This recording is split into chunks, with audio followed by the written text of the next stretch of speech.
Okay, we keep reading the 13th Reality Journal of Curious Letters. We're up to chapter number 49, The Golden Button. That's right. They've gone inside the council. Shh, please don't do that. Okay. Mothball pulled an enormous plank of wood down into the slot that locked the double doors. Won't hold them for long. Bet your best buttons. She looked at Tick, who'd parked the wind bike and now hugged his friends like they'd just won the cricket tournament. Save the celebrating if you don't mind, dear. She held up the barrier wand, gesturing for him to take it. What? Tick stammered. Here? Now? Lest you be wanting to invite the fangin in first. Tick frowned. But I thought we had to get back to the battleground. Something heavy slammed into the doors from the other side, followed by a thunder of heavy thumps and nerve-grinding scratches.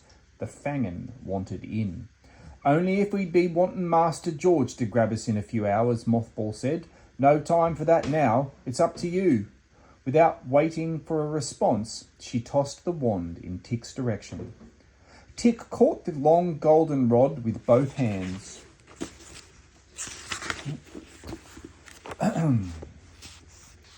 Scared to death, he'd drop it and break it. He hefted it in his hands, surprised at how light it felt. So, I just have to adjust the controls and poof, we're safe, he asked Mothball. Be quick about it and make no mistake on the dials or we may end up in the wrong end of a beluga whale. We will. Once you're set, we all need to be touching it, then you simply push the button. A crashing thunk made them all jump. Tick saw the head of a huge axe embedded in the wood of the right door. With an ear-piercing squeal, the huge sliver of metal was yanked back out. A second later it landed again, throwing a shower of splinters all over the stone walkway. It disappeared and a red eye peeked through the rough slit, followed by a gurgly scream. Tick, Sophia said, maybe we should, I don't know, hurry? She threw every ounce of sarcasm she could muster into the last word. Yeah, man, Paul agreed. Giddy up. They're almost through, Sato said, his voice taut. Okay, Tick whispered as he knelt down on the stone, holding the barrier wand in front of him, delicately like he held in his hands the most priceless artifact of the ancient Egyptians. Here goes nothing. More booms and cracks sounded from the doors, more cackles and deranged giggling. The left door started to buckle, like the fangin had just hit it with a huge battering ram. Take your time, Tick, Sophia muttered. Tick ignored her, closing his eyes and bringing up the image of what Master George had shown him back at the Bermuda Triangle complex. He raised his mind's eye to look at the doohickey, the uppermost control. Okay, he said, opening his eyes to focus on the real thing. While holding the rod with his left hand, he reached forwards and turned the doohickey 3 clicks to the right. He paused again, knowing it was better to get it right the first time instead of rushing and having to start all over again. He envisaged the whatchamacallit, then the thingamajig, slowly making the appropriate adjustments. He moved his attention to the next control down. An ear-splitting crack made him yelp, looking up to see a huge seam had split the right door into almost 2 complete sections. Several yellowy arms squirmed through the opening, grasping and clawing to pull the pieces apart. Tick, spurred into a fear-induced sense of focus, went back to work on the barrier wand. The water ruined the ruddy sound slicers, no doubt, Mothball said as she ran forwards to the doors, picking up a huge splinter of wood that had fallen inward onto the stone floor. She immediately got to work, whacking and stabbing any sign of the diseased yellow skin that squeezed through the large crack. With every shriek and scream of anger, she doubled her efforts. Paul joined her, finding a smaller but sharper stick. Without a word to each other, they worked in tandem. Paul fighting the lower portion, Mothball the upper.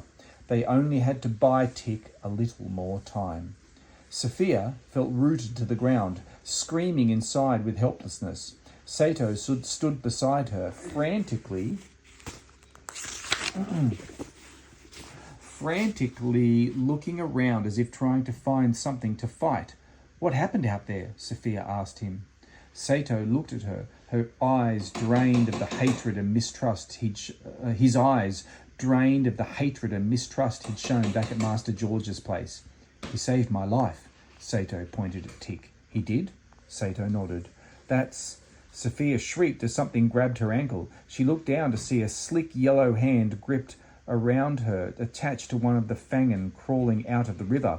Behind it, she saw another head pop out of the water. Before she could react, Sato kicked down with his foot, breaking the miserable thing's hand with a hideous crunch. It squealed and splashed back into the water, just as Sato got down on his knees and shot the other one with a muted thump from his sound slicer. The creature disappeared into the black water. Sophia reached down and helped Sato back to his feet, then dragged him away from the river, seeing no signs of other creatures for the moment. The breaches in the doors were cracking wider, almost big enough for one of the monsters to squeeze through. A sickly arm reached inside, a glimmering silvery globe clutched in its hand. Sophia was about to shout a warning when Mothball whacked the thing's arm with her huge stick. The tall woman turned around, her face on fire with rage, yelling at the others, "Run away from the door, all of yous!" Paul didn't argue, turning immediately to run down the half-dark tunnel. He grabbed Tick's arm as he passed, half dragging him along since Tick was still focused intently on the barrier wand. "Come on," Paul yelled. "We need to get out of their reach or they're going to fry us for dinner. Just a little farther in." Tick finally snapped out of his concentration and broke into a full run behind Paul. "I've almost got it," he said, panting. "Just one more dial." The last word had barely crossed his lips when a horrible explosion of cracking wood boomed and echoed down the dark stone tunnel. The silver ball had been some kind of bomb. The breach was complete. Tick tried to ignore the noise of screaming and howling fangen pouring through the shattered doors behind them. Knowing he had no time left, he stopped running and knelt down again, bringing the barrier wand up to his eye level. "Everyone come here," he shouted. "Grab the wand." He focused on the bottom dial, the what's it. He turned it to the correct position, then glanced over the other 6 controls, verifying each one of them one last time. The other realitants had gathered around him, leaning over to grasp the wand in different locations, being careful not to cover up or bump the dials or switches.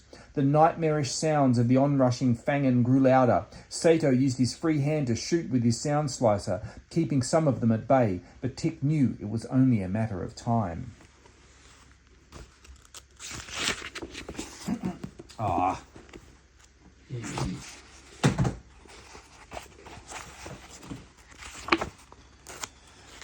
Oh, it was only a matter of time.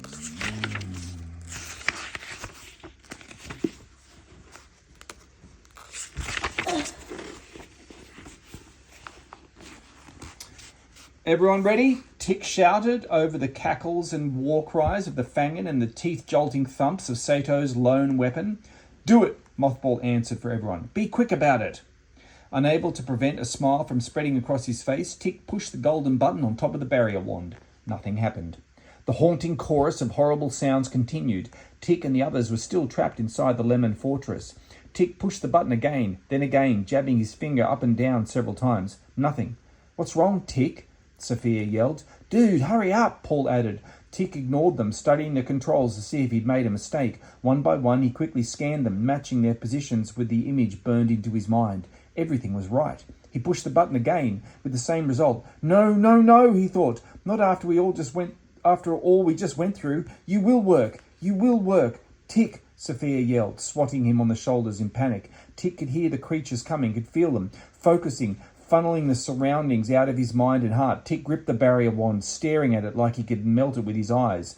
They'd come so far. He felt that strange reservoir of heat deep in his stomach bubbling to life. He'd tapped into it twice before, and now he reached for it eagerly, letting the warmth flood through his entire body, filling him with certainty. Tick shouted into the air louder than he'd ever shouted anything in his whole life. "You will work, you stupid piece of hunker junk!" He closed his eyes and pushed the button one last time. Tick instantly felt a tingle shoot down his back, and the world around him fell into dead silence. Chapter 50. The Calm After the Storm. "What do you mean, it worked?" Mistress Jane glared at Fraser Gunn, who knelt before her chair by the window, like a criminal begging for his life. Surprisingly, Jane felt more intrigued than angry about this new development. Maybe she would let Gunn live, after all. "I don't know how it happened, mistress," Gunn grumbled, sweat covering his face. "The Realitants disappeared and took the barrier wand with them."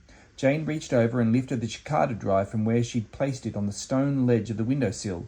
"How exactly could they do that when I'm holding the heart of the wand in my hands?" "George must have winked them out somehow." Gunn kept his eyes fixed on the floor. "Impossible," Jane said immediately. "I have first-hand reports that George's wand broke in half. Plus, you're the one who said their plan was to go back to the ancient plague battlefield and get winked hours from now." Then how did... "Silence!" Jane had endured this stupid man for quite long enough. "Leave me. I don't want to see you for a very long time." She dismissed him with a wave of her hand. "Yes, mistress." Jane watched him get to his feet and shuffle away, murmuring incessantly his thanks for her gracious decision to let him live. He was lucky. Losing the wand was a major loss. Its parts and mechanisms were equally as important as the cicada drive itself, but she had much more important things flying through the recesses of her brilliant mind. How had they done it? How had they manipulated the cicada powerfully enough without the drive? And in the heart of her personal fortress at that? Did it have something to do with the twisted version of the mysterious force that existed in the 13th reality? Jane tapped a sharp fingernail against her lips, thinking. Did one of those bratty kids have some kind of special power over the cicada? Many questions indeed. The implications were vast, the possibilities endless. Despite the setback, Mistress Jane smiled. To any outside observer, it would have seemed as though Tick and his friends had just won the Super Bowl, the Baseball World Series, and the NBA Championship in one fell swoop, having been through so much, and after having hundreds of creepy yellow fangin within inches of tearing them to pieces...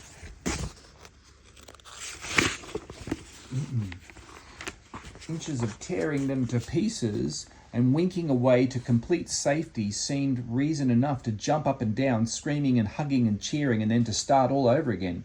"What took you so long?" Paul yelled, whacking Tick on the back with a huge smile on his face. "I was trying to decide if I was going to take you or leave you behind," Tick replied, grinning. They celebrated inside a room very similar to the one they'd left in the Bermuda Triangle, though a much smaller version, a couple of couches, a chair, a cold brick fireplace. A single window was placed directly across from the fireplace, and it looked out upon a dry palette of colours, oranges, reds, browns. Tick brought his giddiness back to reason and walked over to get a better look of the view. Beyond their room was a huge drop-off that led to a brown strip of river far below. Sheer walls of striated rock rose up and from the valley on all sides, stretching in all directions as far as Tick could see. This was the satellite location Master George had said he'd send them to. It was a canyon. No, it was the canyon. "Are we inside the Grand Canyon?" he asked to no one in particular. "That we are," Mothball answered. "This big crack's brimmin' over with cicada it is." "Then where are Master George and Rutger?" Sophia asked. A glum mood filled the room like a sluggish oil spill, and no one said a word. Master George worked furiously on his barrier wand, welding and wiring and hammering. He and Rutger had managed to repel the attack from Mistress Jane with an odd assortment of weapons, but not before the creatures had smashed his wand in half with an axe. At least they'd missed severing the cicada drive. Knowing his deadline to pull the Realitants out of the 13th reality was only a couple of hours away, he wiped the sweat off his brow and doubled his efforts. "Master George," Rutger yelled from the other room, followed by the quick series of heavy thumps that always marked the little man running on his short legs. "What is it, Rutger?" Master George asked, annoyed. "Can't you see I'm under considerable stress?" His friend stopped in the doorway, panting like he'd just run 3 miles. "Master George!" "Speak, man, and be quick about it." "The nano-locators, Mothball, Tick, everyone, they winked to our station at the canyon." His old friend's news made Master George regret the harshness of his words. "That's wonderful, Rutger. Wonderful indeed." And he went back to work on the wand, very encouraged indeed. 3 hours after Tick and the others arrived at the Grand Canyon, 3 long and boring but happy hours, Master George and Rutger suddenly appeared by the fireplace without any warning, dishevelled and dirty, but faces beaming. Tick didn't know how to react. He felt shocked, relieved, elated, confused. He jumped up from the couch, his emotions swirling from all the highs and lows he felt. He felt since he'd awakened that morning. Mistress Jane's barrier wand lay on the couch next to him, and he picked it up, excited to show Master George, who was already talking a mile a minute. "I can hardly believe my eyes, old chaps. You did it. You really did it, indeed. I couldn't be more delighted if Muffintops bore 12 kittens this very instant. Why, He stopped, catching sight of the now filthy and battered wand in Tick's hands. "Master Atticus, I simply knew you were up to the task. Congratulations to all of you." He focused on the wand, holding his hands out timidly. "May I, see it?" Tick handed over the golden cylinder, glad to be rid of it. As soon as Master George took it in his hands, he frowned, his brow crinkling in confusion. "Why, it's so light. Has Mistress Jane altered the construction somehow?" He turned the wand over and unscrewed the bottom until it popped off. He then held the now open cylinder up to his eye like a telescope, closing his other eye as he examined its insides. Master George dropped the wand to his side, a look of complete bewilderment on his face. "What's the matter?" Mothball asked. "Look like a mum that's lost her kiddies, you do." Master George looked at Tick, dark thunderclouds gathering in his eyes. "What?" Tick asked, taking a step back.